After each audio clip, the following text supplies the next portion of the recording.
Good evening. I'll be mercifully very brief.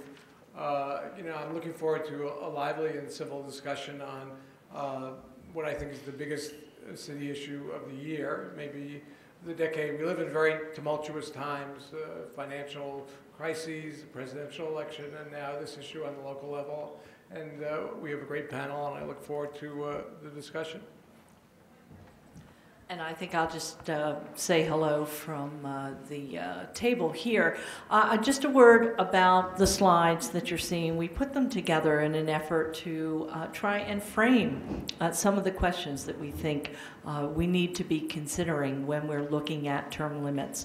Term limits is an idea that gained a great deal of currency about 15, 20 years ago across the country. There are numerous states and other cities which have different forms of term limits.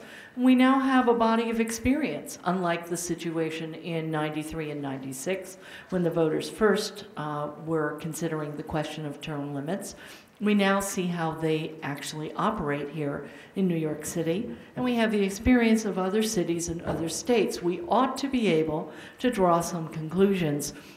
Yet, term limits remains one of the most contentious and emotional of issues, where people who are for term limits and people who are against term limits tend to talk across each other and to use the same arguments over and over again without stepping back and looking at the actual factual record of how have they worked. There are certain promises and representations that are made to the voters in virtually every place where term limits are adopted. And what we've done is we've pulled the actual statements from the voter guides from 1993 and 1996 to help you remember what were the arguments that were made to the voters, what were they being promised about term limits, and some of the questions we've posed, have we actually seen those results? And of course, some of the arguments that were made to try unsuccessfully to convince the voters not to adopt term limits, or to try unsuccessfully to have the voters revise them in 96. And again, the question is, well, how has it actually fared?